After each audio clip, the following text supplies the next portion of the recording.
Hi friends, இன்றைக்கி நம்ம ராகி முருங்கைக்கீரை தோசை பார்க்கலாம் வாங்க. அதுக்கு தேவையான பொருட்கள்: ராகி 1.5 கப்,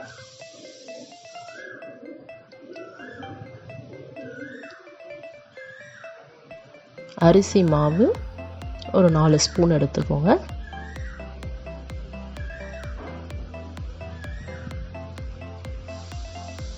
சால்ட்டு தேவையான அளவு எடுத்துக்கோங்க, அதை லைட்டாக மிக்ஸ் பண்ணிக்கோங்க.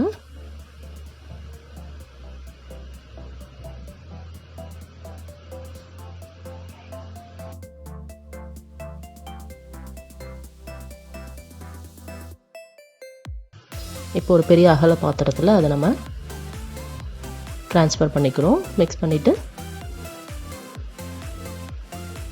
இப்போ ஒரு பெரிய வெங்காயம் பொடி பண்ணி எடுத்துக்கிறோம். வெங்காயம் ஆட் பண்ணிவிட்டு சாப்டு க்ரீன் சில்லி, பச்சை மிளகாய் ஆட் பண்ணிக்கிறோம், பொடியை நறுக்கின பச்சை மிளகாய். அப்புறம் கீரை ரஃப்லி சாப் பண்ணி வச்சுக்கோங்க. அதையும் சும்மா லேசாக கட் பண்ணி, கீரையை ரொம்ப பொடியாக நறுக்கிக்காதீங்க. அதை ஆட் பண்ணிவிட்டு லைட்டாக மிக்ஸ் பண்ணி வச்சுட்டு இப்போ கொஞ்சம் கொஞ்சமாக நம்ம தண்ணி ஆட் பண்ண போகிறோம். இதை நீங்கள் அடை மாதிரியும் சாப்பிட்லாம், தோசை மாதிரியும் சாப்பிட்லாம், உங்கள் விருப்பத்துக்கு ஏற்ற மாதிரி சாப்பிட்லாம். குழந்தைங்களுக்கு தோசைனா பிடிக்கும். இன்றைக்கி நான் தோசை மாதிரி செய்ய போகிறேன். அடை மாதிரி வேணும்னா உங்களுக்கு இந்த பதம் கரெக்டாக இருக்கும். கொஞ்சம் திக்காக ஒரு 1.5 கரண்டி, ஒரு கரண்டி மாவில்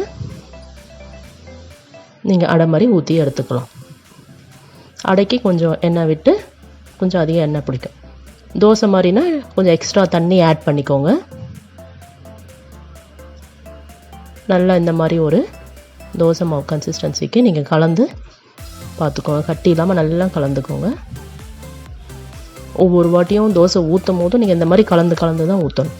வாங்க தோசை ஊற்றி காமிக்கிறேன். கொஞ்சம் எண்ணெய் விட்டுக்கோங்க. இது கேஸ்ட் அயன் கல் தோசை டவா.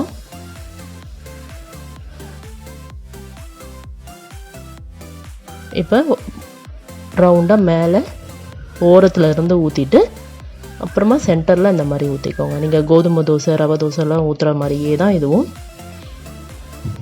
அப்படியே கேப்லாம் ஃபில் பண்ணிவிடுங்க. நல்லா முறுமுறுப்பாக கிறிஸ்பாக நல்லா இருக்கும். ஹெல்தி தோசை இது.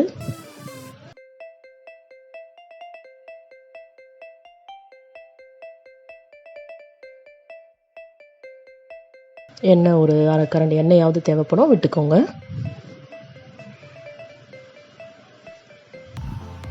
உங்களுக்கு நான்ஸ்டிக்கில் ஊற்றணுனாலும் ஊற்றிக்கலாம், அதுக்கு எண்ணெய் ரொம்ப தேவைப்படாது. இது கேஸ்ட் அயன்றதுனால கொஞ்சம் எண்ணெய் விட்டால் தான் நல்லாயிருக்கும். ப்ளஸ் இந்த தோசைக்கு எண்ணெய் கொஞ்சம் தேவைப்படும், அப்போ தான் டேஸ்டியாக இருக்கும்.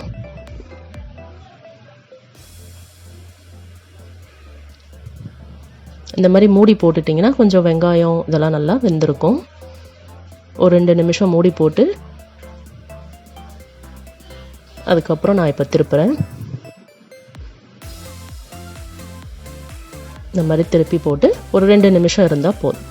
ரொம்ப நேரம் விட்டிங்கன்னா அடை மாதிரி ஆகிடும், ரொம்ப ஒரு முறுக்கலாக வந்துடும். ரொம்ப முறுக்கலாகவும் இல்லாமல் ரொம்ப சாஃப்டாகவும் இல்லாமல் இந்த தோசை கரெக்டான இதில் எடுத்துக்கோங்க. 2 மினிட்ஸ் கழித்து எடுத்துடுறேன். பாருங்கள், ராகி முருங்கைக்கீரை தோசை ரெடி. இதை நம்ம புதினா சட்னி கூட சேர்த்து சாப்பிட்டா ரொம்ப நல்லாயிருக்கும். புதினா சட்னி ரெசிபி நான் அடுத்த வீடியோவில் அப்லோட் பண்ணுறேன்.